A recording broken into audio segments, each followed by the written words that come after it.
Hello, my name is Rachel Zoller, and I'm on the adult staff at the library. And I thought it might be fun to read you a book written by one of our elders in Damariscotta, Ted Clapp, who died at the age of 99, and used to write for the Lincoln County News column called A View from the Bridge. He's a great observer of nature and a soul full of gratitude. Tell Me About the River by Ted Clapp. Chapter 1. What are the dimensions of your world? How far can you see? What sounds can you hear? Do you have a keen nose? Are your senses of taste or touch accurate? Has your spirit grown jaded and cynical?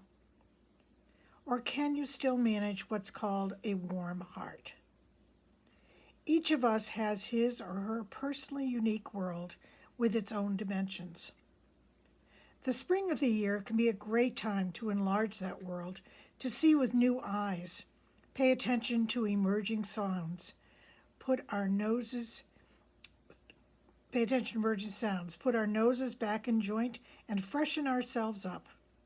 One's world can expand on the outside and the inside, as mine did yesterday. I was walking along, closed in as it were, when I saw a small, almost nondescript bird sitting on a low branch, just a silhouette against the brown grass slope behind it. I stopped still and just looked. No burning bush this, but I took in the scene. A quiet, solitary bird, sitting quietly, a gentle breeze providing the only movement. The afternoon light was muted and gray. Paying closer attention, I saw that this was a song sparrow. He had recently come from away, and he was wisely 2 weeks later this year. There he sat in a huddled posture, keeping his own counsel. And that's when the dimension of my world opened this spring, because I began to wonder, what is that small sparrow thinking and feeling now? In the past, scientists have dismissed most animal behavior as instinctual, as if they didn't understand, as if they did not reason, but only follow a predetermined pattern. Yet, is it possible that all of nature is far more perceptive than we dream? Have our vaunted human intellects shut down our sensitivities too soon? Is our oneness with our world appallingly short-sighted? Are our dimensions in for a startling surprise? I think so. We are beginning to talk with plants and expect a response.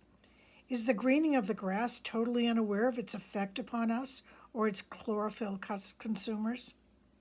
Is the clump of red and yellow tulips stupid about the effect of its adornment? Does the singular charm of the song sparrow's unique call fail to thrill the singer? Or is the robin's plaintive evening song of no effect on all the listeners in the fading light? Sophisticated mankind has been so increasingly man-centered as he struggles in competition with his world, so blatantly destructive of his work home that in many ways he is shrinking his dimensions, even as he thinks otherwise on his spacewalks. I, for one, hope that before the restless, anxious, and growing desperate minds and wills of humankind claw each other in our habitat to desolation, we may look in wonder, appreciation, and even reverence at the wisdom of the life around us. At the lowest common denominator, this is in our self-interest. On a higher level, it is our expanding dimension of hope and delight.